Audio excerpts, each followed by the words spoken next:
With little Paws we toddle afar. Chapter 3, The Biggest Little Day Out. Pages 45 and 46. I look up at Mom, who's still holding me in her arms. But Mommy, do I have to? The car seat is for babies. Mom nods again. Yes, Pumpkin. It's safer, and we don't have a booster seat. Now let's get you buckled up. Mom sets me down in the car seat. I squirm around as she straps me in.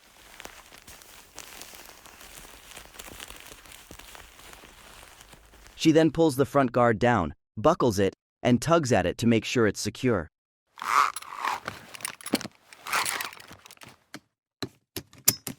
My 10-year-old body is snug in the car seat, but it's surprisingly comfortable.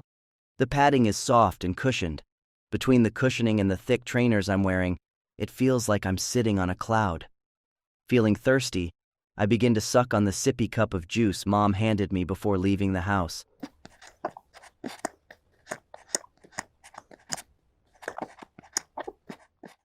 Mom gets into the driver's seat, buckles her belt, starts the car, and looks at me in the rearview mirror. All ready to go on our big adventure, Pumpkin? Feeling juice drip down my face as I suck on the sippy cup, I nod my head. Uh-huh. Mom backs out of the driveway and we are off to go shopping. Our first stop is the bank so Mom can pick up some shopping cash. We pull into the drive-thru. The teller greets us. Hi, Mrs. Lionel. What can I help you with today? Mom replies. Just depositing a check and pulling out some cash, please. Mom grabs the clear acrylic cylinder out of the vacuum chute. I remember Mom letting me place it in the chute when I was little. It was so much fun. For some reason, I want to do it again. I try to hold back but can't contain myself. Mommy, I want to do it. Mom looks at me through the mirror.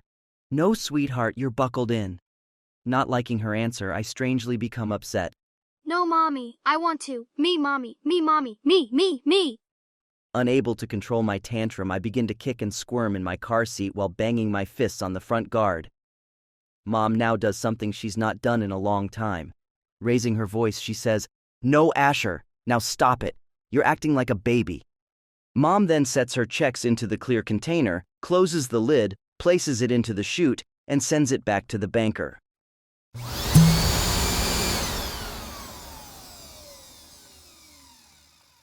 It's been a long time since Mom has yelled at me, and it catches me off guard.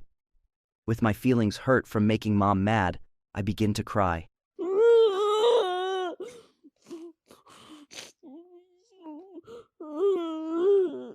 Tears and drool stream down my face. Mom becomes flustered. Please stop crying, Asher. I now cry even harder.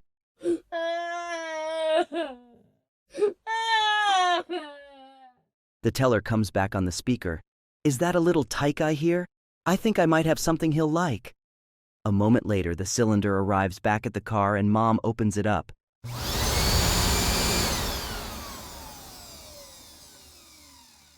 Here you go, Asher. The nice lady at the bank sent something for you. Mom holds up a little red lollipop. I immediately stop crying and hold out my paws, making a grabbing motion with them. Mom unwraps and hands me the lollipop. I pop it into my mouth. As I do, I feel my trainers get warm once again. Happy to have my tasty lollipop and not wanting to upset Mom anymore, I ignore the fact that I've just wet myself again and continue to suck on the lollipop quietly.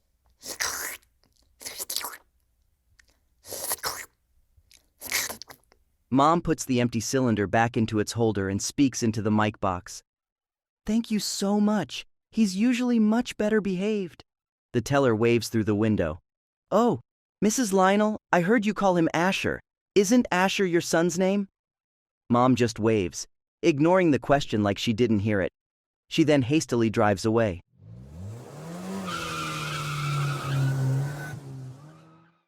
Whew! That was a close one, wasn't it, Asher? Like moments earlier, I don't answer back. I just happily suck on my lollipop without a care in the world.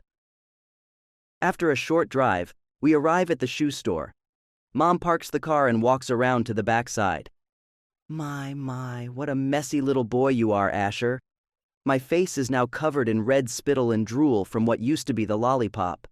Mom grabs a handy wipe from her purse, wipes off my dirty face, and pops my pacifier back in my mouth. She then unlatches my car seat and lifts me out and onto her hip again. Raz, Mommy, we can't leave Raz. Mom smiles, grabs Raz and hands him to me. With my bare feet paws kicking happily, Mom locks the car and carries me into the store. After entering the store, Mom immediately heads over to the children's section. Mom grabs a couple pairs of little striped socks off the shelf. She then carries me over to the area with the shoes. Mom bounces me up and down on her hip like a little cub as she browses through the shoe selection. We make it about halfway down the aisle when a pair catches her eye. Mom delightfully announces, "Aw, I think I see the perfect pair of shoes for ya, Asher." She points them out on the display. It's a pair of little Velcro shoes covered in a dinosaur pattern. They look very childish, but for some strange reason, I instantly fall in love with them. Now excited, I squeal through my pacifier with delight. I like them, Mommy. Dino roars, dino roars. Mom grabs a box containing a pair of the childish shoes. They're the largest size on the shelf. Afterwards, Mom sets me down on a tiny childish seat designed for little cubs. With a crinkle and a slight squish, my tushy hits the chair. She slides the socks onto my paws first. She then grabs the first shoe, undoes the Velcro, and slides it onto my right foot paw. It's a little snug, but it fits. Mom smiles. Looks like they're just big enough to fit my little boy. Hearing this, I giggle and clap my paws happily. Mom slides the second shoe on and fastens the Velcro straps. She then lifts me off the chair and sets me on my feet paws for the first time since leaving the house. I stare down at the shoes with awe. Mom then grabs my right paw and we head towards the register to check out. Saying roar like a dinosaur with each step, I happily stomp in my new shoes all the way to the front of the store.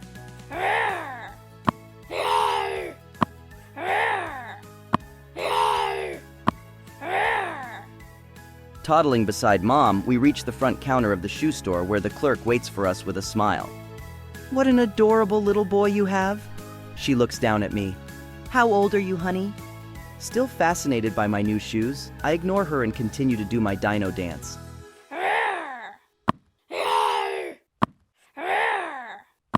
Uh-oh.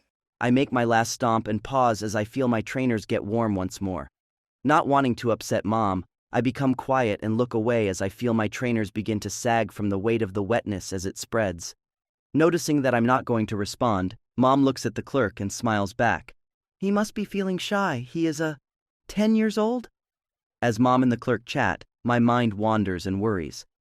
"Oh man, what am I going to do now? Mom will be so upset that I wet my trainers again. Why can't I control myself from wetting anymore? What the heck is wrong with me? What will Mom do when she finds out? Maybe I can hide this from her. Maybe I can change when we get home before she notices. I just have to hang on and not have another accident. At least these absurdly thick trainers are holding, for now."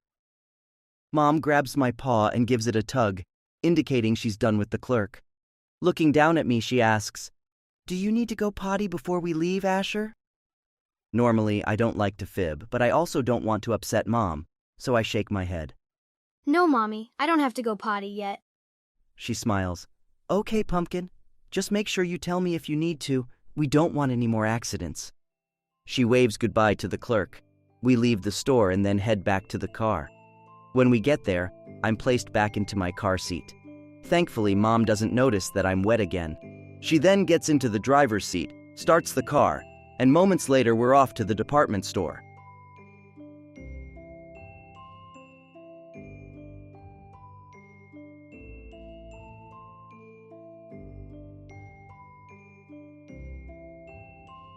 I hope you enjoyed this week's pages of With Little Paws We Toddle Afar, a baby fur regression adventure.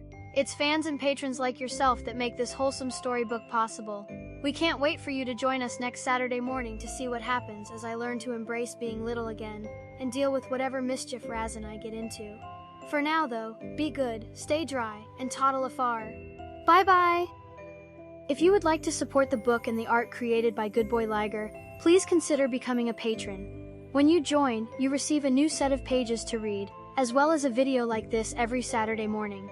You also get a new original themed artwork every Sunday, high-resolution files of art used in the book, early access to slots to your character here commissions, high-resolution files of most public and commissioned artworks, and much, much more. You can find out more info and join at patreon.com/goodboyliger.